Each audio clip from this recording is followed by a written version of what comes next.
Good evening students. आज हम electromagnetic induction का नेक्स्ट पार्ट ले रहे हैं। इससे पहले हमने क्या डिस्कस किया था, मोशनल ईएमएफ। आज हम मोशनल ईएमएफ को ही डिस्कस कर रहे हैं। देन उसके बाद हमने force acting on that rod discuss किया था। आज हम मोशनल ईएमएफ को ही डिस्कस करेंगे, but in case of rotating rods. Motional EMF in rotating rod. अगर हम किसी भी रोड को रोटेट करना चाहते हैं तब उसमें ईएमएफ कितना इंड्यूस हो रहा है, that is your electromotive force. ठीक है, क्लैरिटी चेक कर लेते हैं एक बार हम। अब देखिए इसके अकॉर्डिंग क्या है आपके पास। लेट हमने अगेन क्या किया, सेम। अगर आपके पास यहाँ पे मैग्नेटिक फील्ड है, अजम्पशन हम क्या लेते थे, मैग्नेटिक फील्ड इनवर्स। देन यहाँ पे आपके पास कोई कंडक्टर है और उस कंडक्टर की अगर लेंथ आपके पास L है, let it is moving with v velocity. देखिए जो कंडक्टर है वो मेरा अलोंग एक्स एक्सिस प्लेस हो रखा है। v वेलोसिटी से लेट ये अपवर्ड डायरेक्शन में क्या कर रहा है, मूव कर रहा है। This is it's upward direction. Magnetic field मैं उसको थंब से रिप्रेजेंट कर रही हूँ।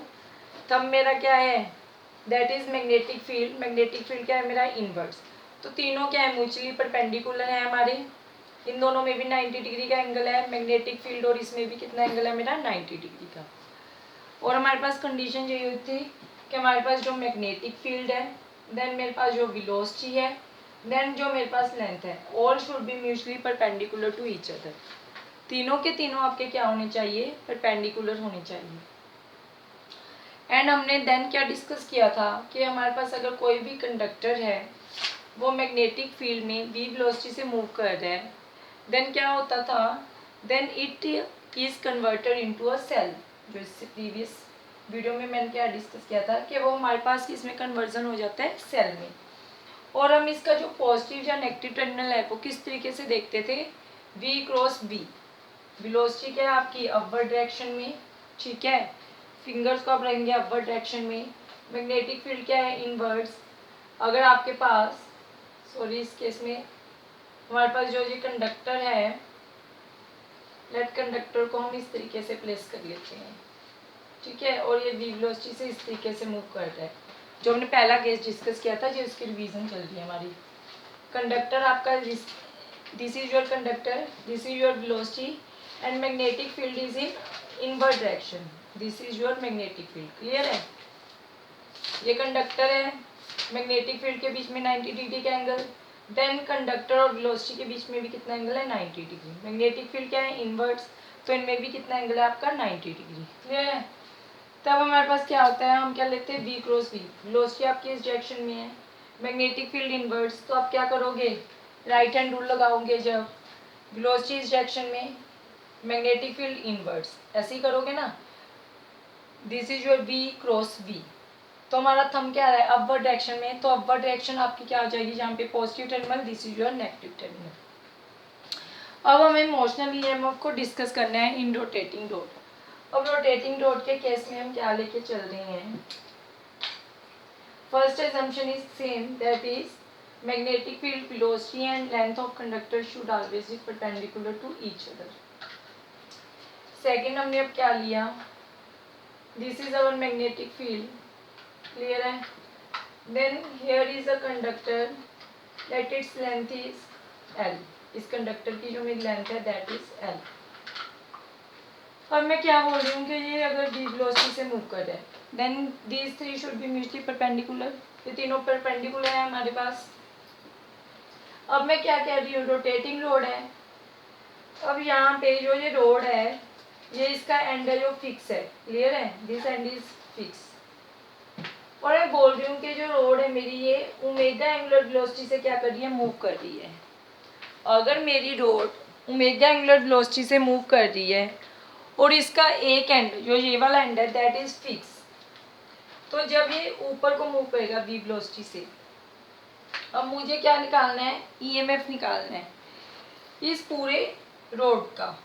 क्लियर है, अब पूरे रोड का ईएमएफ निकालने के लिए हमारे पास क्या होता है, मैं छोटा सा पार्ट कुछ कट कर लेती हूँ इसमें से, let this part is dx।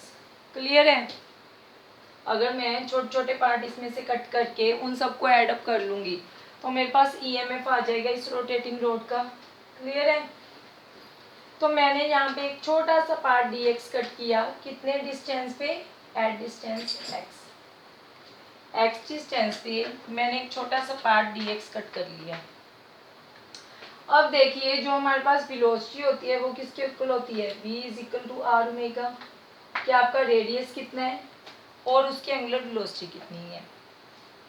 अब देखिए यहाँ पे जो वेलोसिटी होगी इस पॉइंट पे, यहाँ पे वेलोसिटी कम होगी, देन यहाँ पे थोड़ी इंक्रीज हो जाएगी, देन यहाँ पे वेलोसिटी फिर इंक्रीज हो जाएगी, करते करते वेलोसिटी इंक्रीज होती जाएगी। रीजन क्या है वेलोसिटी के इंक्रीज होने का?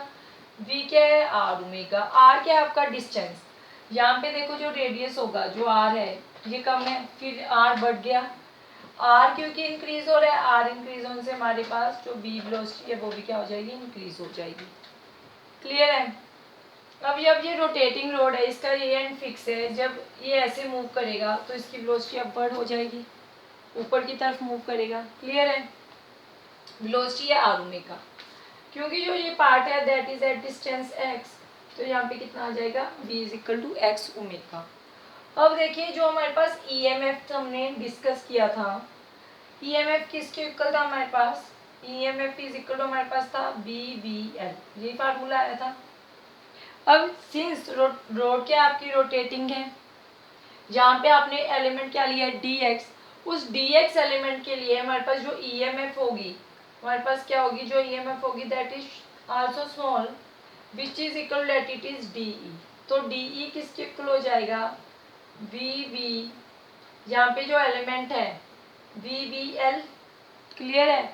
और उसका आप क्या कर दोगे? छोटे छोटे पार्ट्स का इंटीग्रेशन, और पूरे की लेंथ क्या है? 0 to L। क्लियर है? Which is equal to B। B किसके इक्वल है हमारा? x ओमेगा के। और जो लेंथ है अब इस छोटे से एलिमेंट की वो कितनी है? dx 0 to L। पूरे के लिए हमें निकालनी है, इंटीग्रेशन ऑफ d क्या आ जाएगा? E। तो E इज इक्वल टू, अब हमारे पास मैग्नेटिक फील्ड और ओमेगा एंगुलर वेलोसिटी दोनों क्या रहेंगी? Constant, x dx 0 to L which is equal to b omega, यहाँ पे क्या आ जाएगा? x square upon 2 0 to L। Next step में इधर लिख रही हूँ E is equal to b omega, upper limit put करोगे आप L स्क्वायर अपॉन 2 माइनस में 0। तो जो ईएमएफ है आपके पास that is v omega L square upon 2। अगर ये पॉइंट आपका O है, ये पॉइंट A है, तो हमारे पास जो पोटेंशियल डिफरेंस है वो कितना आ जाएगा? दोनों पॉइंट्स के across VOA is equal to that is v omega L square upon 2। Clear है? कि अगर आपके पास कोई भी रोटेटिंग रोड है then how to calculate EMF for that rotating rod. This is your derivation for motional EMF in rotating rods. Okay. अब देखिए जैसे जैसे डिस्टेंस बढ़ेगा वेलोसिटी क्या होगी? इंक्रीज होगी। ओमेगा क्या लिया आपने? एंगुलर वेलोसिटी ली है, तो इसका जो फार्मूला बना वो आपका बना v omega L square upon 2। Next हम अब डिस्कस कर रहे हैं about eddy current. What is eddy current? Next topic है आपका eddy current. Eddy current is nothing, it is a type of a current. जो आपके पास एक करंट ही होता है but in circulating form. Eddy current क्या है? करंट की टाइप है, बट जहाँ पे जो आपका करंट आता है ना वो सर्कुलेटिंग फॉर्म में आता है। नेक्स्ट टॉपिक क्या है आपका? That is eddy current. Eddy current ये क्या है हमारे पास? एक तरह का करंट है which is in circulating form. Clear है? Circulating form. अब देखिए जब हमने इलेक्ट्रोमैग्नेटिक इंडक्शन डिस्कस किया था उसमें हमने क्या बोला था? Electromagnetic induction. इलेक्ट्रोमैग्नेटिक इंडक्शन में मैंने क्या बोला था आपसे कि आपके पास यहाँ पे कोई कॉइल है, ठीक है, जो कॉइल है जब आपने इसको बैटरी से कनेक्ट कर रखा है, ठीक है, और यहाँ पे हम क्या करते थे, एक हमारे पास मैग्नेट था नॉर्थ पोल और साउथ पोल। जब आप इस मैग्नेट को क्लोज लेके आ रहे हो इस कॉइल के, तब मैग्नेटिक फील्ड लाइंस क्या होंगी, ज़्यादा एंटर हो जाएंगी इसमें। मैग्नेटिक फील्ड लाइंस इंक्रीज होने के कारण हमारे पास जो फ्लक्स होता है that should be increase. Flux increase हुआ तो हमारे पास क्या आया, यहाँ पे करंट इंड्यूस हो जाता है, that is induce current I. ठीक है, तो करंट इंड्यूस होने से हमारे पास क्या होती है, सॉरी पहले ईएमएफ इंड्यूस होती है, electromotive force, then current induce हो जाता है, जिससे क्या है, अगर गैल्वेनोमीटर अटैच है तो वो डिफ्लेक्शन शो करेगा। सेकंड क्या करोगे, अब अगर आप इस मैग्नेट को दूर लेके जाओगे तो जो मैग्नेटिक फील्ड लाइंस है वो ऊपर वाली और नीचे वाली क्या हो जाएंगी, क्रॉस कर जाएंगी। सिर्फ हमारे पास कुछ मैग्नेटिक फील्ड लाइंस इसमें से एंटर होंगी कॉइल में से, जिसके कारण अब क्या होगा, आपके पास फ्लक्स डिक्रीज हो जाएगा। फ्लक्स डिक्रीज होने से क्या होगा, जो यहाँ पे ईएमएफ इंड्यूस होगा वो डिक्रीज होगा, उससे करंट इंड्यूस डिक्रीज हो जाएगा। This is all about the electromagnetic induction. But eddy current के केस में क्या होता है आपके पास, let here is a conductor. मान लो मेरे पास क्या है, let I have a conductor,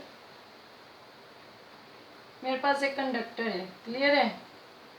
ये जो मेरा कंडक्टर है, जब मैं इस कंडक्टर को प्लेस कर रही हूँ किसमें, एक्सटर्नल मैग्नेटिक फील्ड में, मैंने बाहर से मैग्नेटिक फील्ड अप्लाई किया, जब मैंने इस कंडक्टर को इस मैग्नेटिक फील्ड में रखा तब मेरे पास क्या होगा, जो ये कंडक्टर है इसमें क्या बनेगा, करंट इंड्यूस हो जाएगा। ठीक है, जो इसमें करंट आएगा वो एडीज की फॉर्म में आएगा, करंट है वो it induce in form of eddies, means circular form में मेरे पास इसमें करंट इंड्यूस होगा। This is known as our eddy current. कि जब आप किसी भी कंडक्टर को प्लेस कर रहे हो किसमें, किसी भी मैग्नेटिक फील्ड में, तब उसमें करंट इंड्यूस होता है, और जो उसमें करंट इंड्यूस होता है that is in form of eddies. Clear है। अब इसके लिए मैं आपको एक एग्जांपल देके समझा रही हूँ। लेट आपके पास क्या है, कोई एक कॉपर प्लेट है, let I have a copper plate.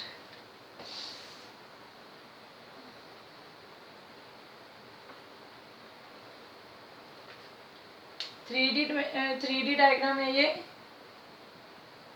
यहाँ पे आपने एक कॉपर प्लेट ली, क्लियर है, this is your copper plate. यहाँ पे हमने क्या किया,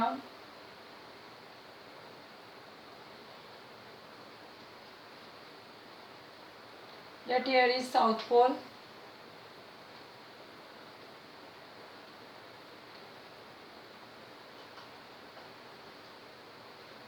फिर यहाँ पे मेरे पास क्या है, साउथ पोल है। ठीक है, देन यहाँ पे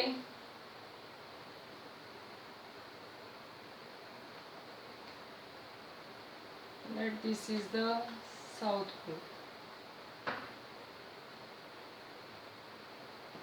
ठीक है, अब इसी को मैं आगे लेके जा रही हूँ।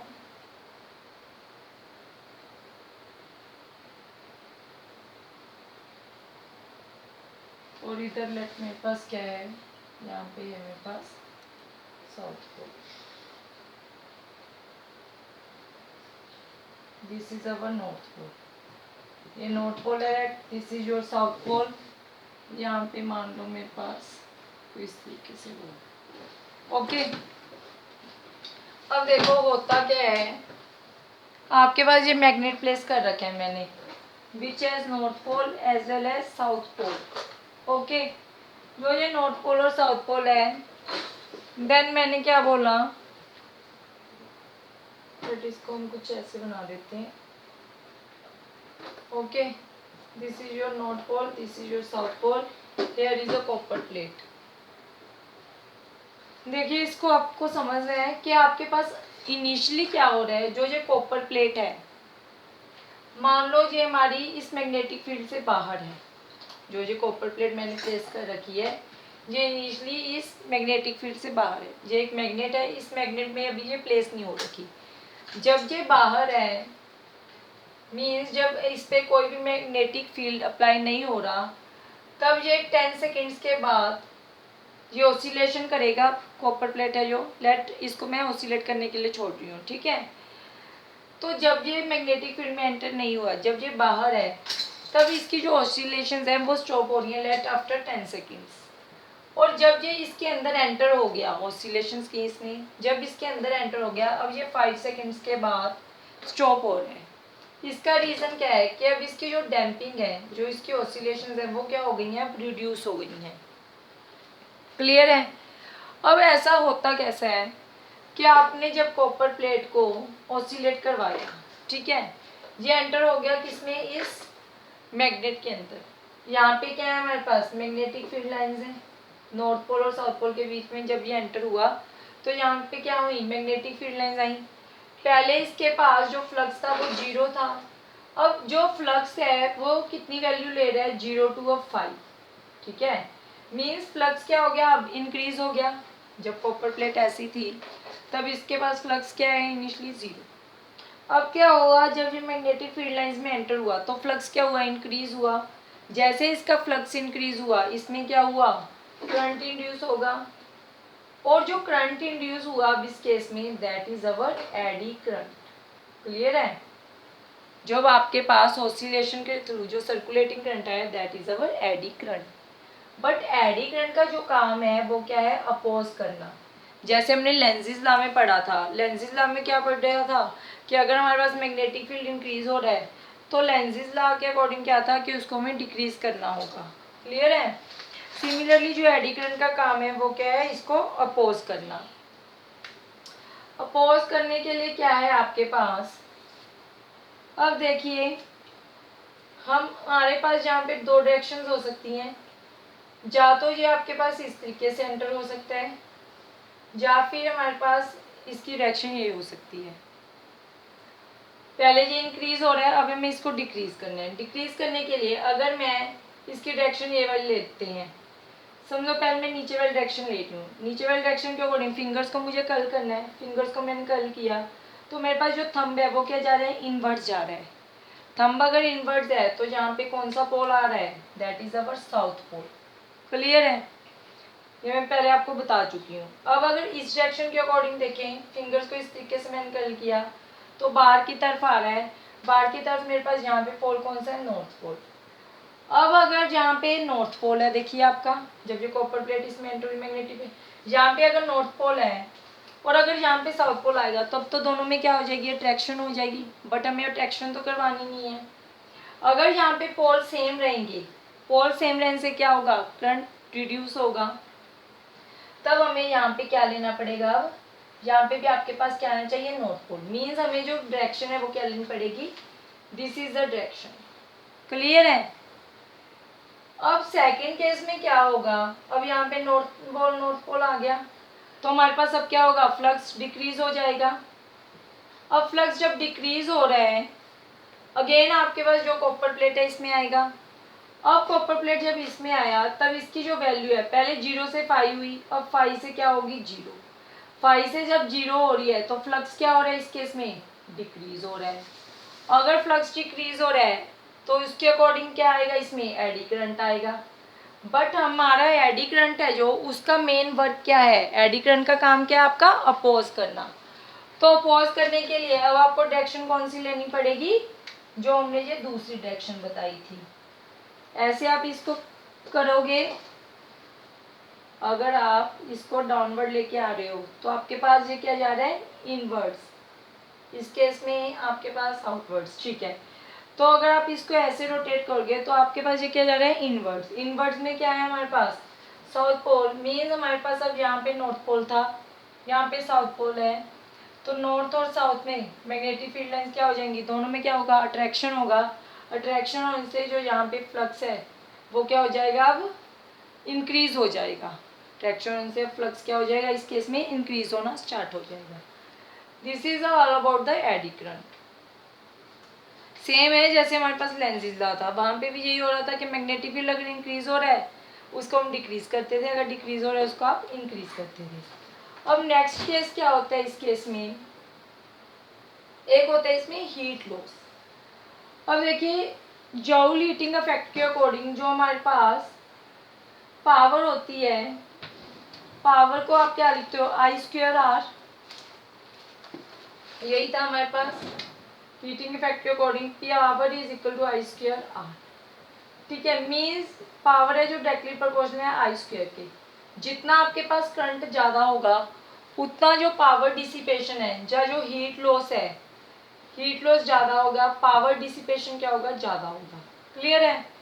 आगे हमारे पास दूसरा फार्मूला क्या होता है, R is equal to rho L upon A, heat loss. ठीक है, आगे दूसरा फार्मूला क्या होता है आपके पास, R is equal to rho L upon ए।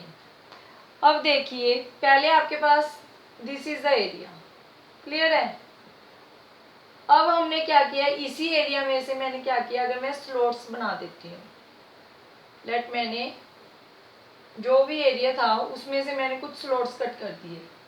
अगर मैं अब स्लॉट्स कट कर दूंगी उससे क्या हो जाएगा, मेरा जो एरिया है दैट इज रिड्यूस्ड। अगर मेरे पास एरिया रिड्यूस हो गया है तो मेरे पास रेजिस्टेंस क्या हो जाएगा, इंक्रीज हो जाएगा। अगर मेरे पास P is equal to I square R अगर मेरा इंक्रीज हो रहा है तो आई है जो इट शुड बी डिक्रीज, इसको मुझे कम करना पड़ेगा। अगर मेरे पास आई डिक्रीज हुआ तो मेरे पास जो पावर डिसिपेशन है, जो लॉस है, वो भी क्या हो जाएगा, डिक्रीज हो जाएगा। मीन्स जितना एरिया ज़्यादा है उतना हीट लॉस क्या होगा, ज़्यादा होगा। जितना मैं उसके एरिया को रिड्यूस कर दूंगी उतना मेरा जो हीट लॉस है वो क्या हो जाएगा, कम हो जाएगा। नेक्स्ट आते हैं इसके यूज़, वो हम नेक्स्ट वीडियो में डिस्कस करेंगे इन डिटेल। Thank you.